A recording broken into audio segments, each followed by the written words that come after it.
നമസ്കാരം, ഇത് one India Malayalam. ജൂണിൽ തുടങ്ങുന്ന ചാമ്പ്യൻസ് ട്രോഫിയിൽ ഇന്ത്യൻ ക്യാപ്റ്റൻ വിരാട് കോഹ്ലിയുടെ ഫോം ടീം ഇന്ത്യയെ ബാധിക്കില്ലെന്ന് മുൻ ക്യാപ്റ്റൻ കപിൽ ദേവ്. ഇന്ത്യയുടെ ജയപരാജയങ്ങൾ നിർണ്ണയിക്കുന്നത് കോഹ്ലിയുടെ പ്രകടനത്തിന്റെ അടിസ്ഥാനത്തിൽ മാത്രമല്ലെന്നും കപിൽ ദേവ് വ്യക്തമാക്കി. ജൂൺ 1 ഇംഗ്ലണ്ടിലാണ് ചാമ്പ്യൻസ് ട്രോഫി ആരംഭിക്കുന്നത്. IPL-ൽ മോശം ബാറ്റിംഗ് ഫോമിലുള്ള കോഹ്ലിയുടെ പ്രകടനത്തിൽ മാധ്യമപ്രവർത്തകർ സംശയം ഉന്നയിച്ചപ്പോഴാണ് കപിൽ ദേവ് ഇത്തരത്തിൽ പ്രതികരിച്ചത്. ധർമ്മശാലയിൽ കോഹ്ലിയുടെ അഭാവത്തിൽ നടന്ന ടെസ്റ്റ് മത്സരം നിങ്ങളെല്ലാവരും കണ്ടതല്ലേ? കോഹ്ലി ഇല്ലാത്തതിനാൽ ഇന്ത്യ തോൽക്കുമെന്ന് എല്ലാവരും പ്രവചിച്ചു. എന്നാൽ എന്താണ് സംഭവിച്ചതെന്ന് നമ്മളെല്ലാവരും കണ്ടു. ഇന്ത്യയുടെ പ്രതീക്ഷകളെല്ലാം കോഹ്ലിയെ ചുറ്റിപ്പറ്റിയാണ് എന്ന തരത്തിൽ സംസാരിക്കുന്നത് മറ്റു ബാറ്റ്സ്മാൻമാരുടെ ആത്മവിശ്വാസം തകർക്കും, കപിൽ ദേവ് ചൂണ്ടിക്കാട്ടി. ടീമിലെ പ്രധാനപ്പെട്ട താരമാണ് കോഹ്ലി.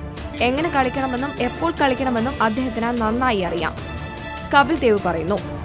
ഇന്ത്യ ചാമ്പ്യൻസ് ട്രോഫി നേടാനുള്ള സാധ്യതയുണ്ടെന്നും പക്ഷേ ടൂർണമെന്റിനിടയിൽ എങ്ങനെ പ്ലാനുകൾ നടപ്പിലാക്കുന്നു എന്നതിനെ ആശ്രയിച്ചായിരിക്കും മത്സരഫലമെന്നും കപിൽ ദേവ് പറഞ്ഞു.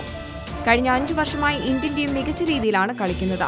പക്ഷേ ആ ദിവസം അവർ എങ്ങനെ കളിക്കുന്നു എന്നതിനെ ആശ്രയിച്ചായിരിക്കും ജയപരാജയം. നമുക്ക് വിജയിക്കാനുള്ള എല്ലാ കഴിവുമുണ്ട്, പക്ഷേ സമ്മർദ്ദഘട്ടങ്ങൾ മറികടക്കാൻ കഴിയണം, കപിൽ ദേവ് വ്യക്തമാക്കി. യുവനിരയെ തഴഞ്ഞ പരിചയസമ്പത്തിന് പ്രാധാന്യം നൽകി ടീമിനെ പ്രഖ്യാപിച്ചതിനും കപിൽ ദേവിന്റെ കയ്യിൽ കൃത്യമായ ഉത്തരമുണ്ട്. യുവനിരയെ ഉൾപ്പെടുത്തിയാൽ നിങ്ങൾ തന്നെ പറയും പരിചയസമ്പന്നരായവരെ തഴഞ്ഞുവെന്ന്. സെലക്ടർമാരെ വിമർശിക്കുന്നത് മോശം കാര്യമായാണ് കാണുന്നതെന്നും കപിൽ ദേവ് പറയുന്നു. കപിൽ ദേവിന്റെ പരാമർശങ്ങളോട് നിങ്ങൾക്കും പ്രതികരിക്കാവുന്നതാണ് കമന്റ് ബോക്സിൽ. ഈ വാർത്ത ഇഷ്ടമായെങ്കിൽ share it, like it and subscribe to one India Malayalam.